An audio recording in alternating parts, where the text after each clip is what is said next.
And then, really for me, learning how I will use the word sell, but it's really not a sell, but really promoting my doctors to my patients who have been attached to Hmm. me for a long time, promoting that group has been Yeah. really important for me. Okay. When you have those one-on-ones with your doctors, you said you have that every month, every quarter, Yeah. every We month. do a one-on-one. We do a one-on-one every month, and then we do obviously all staff meetings, and then just group clinician meetings as well. Yeah. Has anything come up in those meetings that you're really surprised at of like the thing in the way of growth? Oftentimes we think like, oh, if you just get more reactivations or get more rebookings, it'll solve this problem.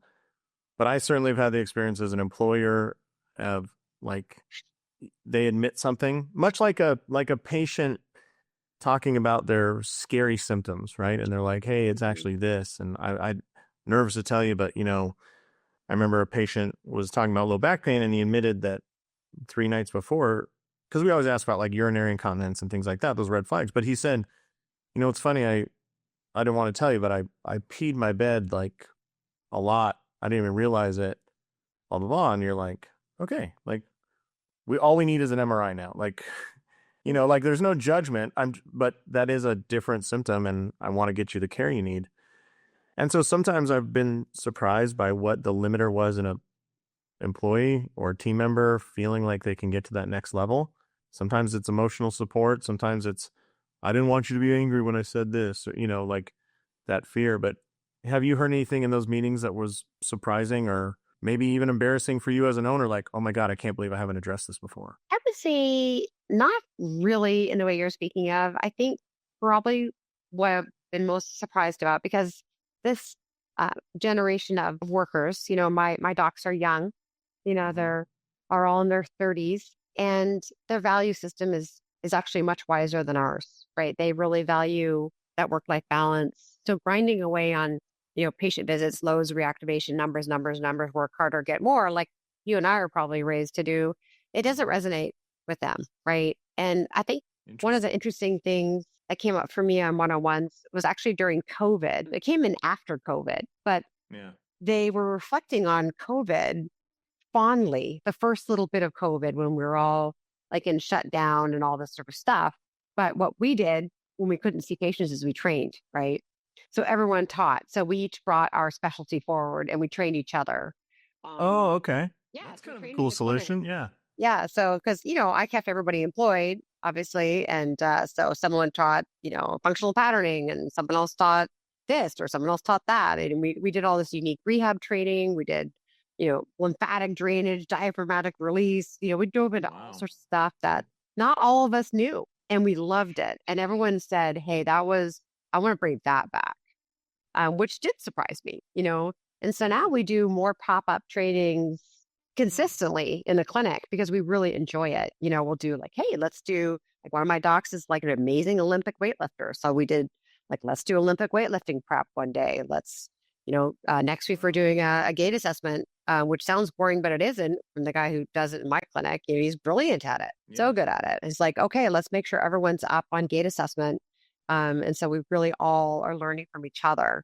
So that was a kind of a surprise and something that I've brought forward into the clinic Mm, after COVID that's in case awesome. these training breaks. Yeah. Yeah.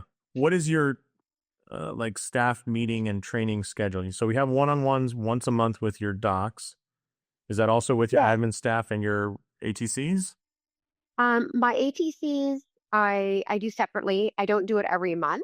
I take them for lunch. Probably every quarter we do a lunch, and not as consistent as with the docs.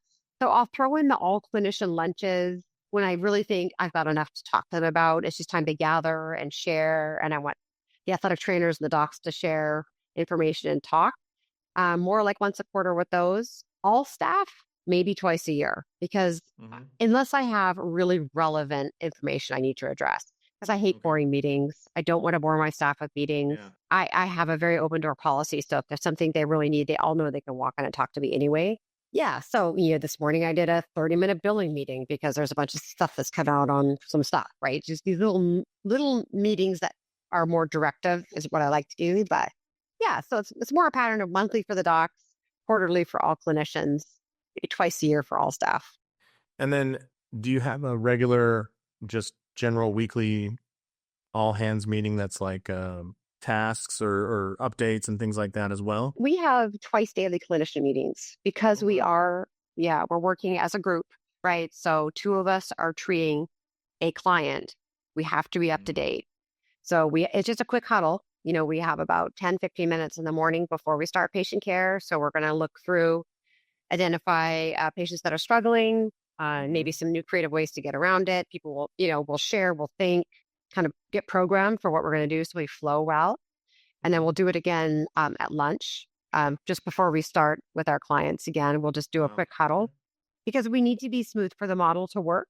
Yeah. It needs to feel like everybody knows on task. If someone walks in like, "Oh, what are we doing today? I'm not really sure." Like, no, then you're going to feel farmed out.